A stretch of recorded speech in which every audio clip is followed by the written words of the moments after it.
জুলাই গণ অভ্যুত্থানের বর্ষপূর্তি পালনের দিনে হঠাৎ কক্সবাজারে জাতীয় নাগরিক পার্টির শীর্ষ ৫ নেতার সফর নিয়ে আলোচনা চলছে। মঙ্গলবার দুপুর ১২টার কিছু পর বাংলাদেশ বিমানের একটি ফ্লাইটে ঢাকা থেকে কক্সবাজার পৌঁছান এনসিপির নেতারা।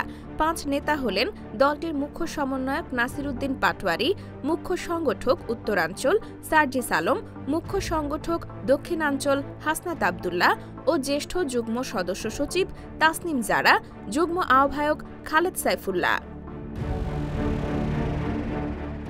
বিমানবন্দর থেকে একটি মাইক্রোবাসে করে সরাসরি কক্সবাজারের ইনানিস্থ হোটেল সি পার্লে পৌঁছান তারা।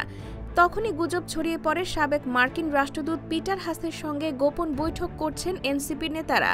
এই খবরে হোটেলের সামনে অবস্থান নেন বিএনপির স্থানীয় নেতারা।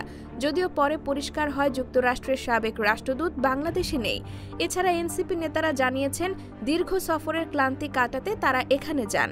তবে অনেকে প্রশ্ন করেছেন জুলাই আগস্ট অভ্যুত্থানে নেতৃত্ব দেয়া নেতারা বিজয়ের বার্ষিকীর দিনে এই সফরের অন্য কোনো উদ্দেশ্য ছিল কিনা। কারো সঙ্গে বৈঠকের বিষয়টি অস্বীকার করে এনসিপির মুখ্য সংগঠক নাসির উদ্দিন পাটোয়ারী জানিয়েছেন, কারো সঙ্গে দেখা করতে নয়, হুট করেই আমরা ঘুরতে এসেছি। পদযাত্রা কর্মসূচির সকল ধকল সামলাতেই সাগর পাড়ে একটু বিশ্রাম নিতে এসেছি। অথচ এখন দেখছি এখানে পৌঁছানোর সঙ্গে সঙ্গে গুজব রটেছে। তিনি এটিকে মিডিয়া প্রোপাগান্ডা হিসেবে উল্লেখ করে বলেন, পিটার হাসের সঙ্গে দেখা করার ইচ্ছা থাকলে আমরা ঢাকাতেই করতাম, কক্সবাজারে না। সি পার্লের প্রধান নিরাপত্তা কর্মকর্তা কামরুজ্জামান জানান, পিটার হাস বা এরকম কেউ তাদের হোটেলে আসেননি।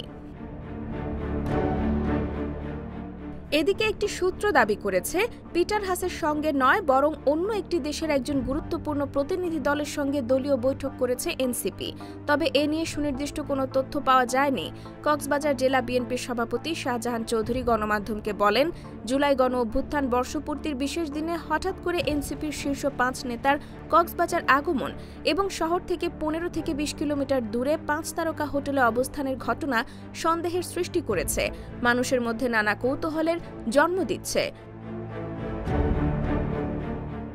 IBTV USA, new York.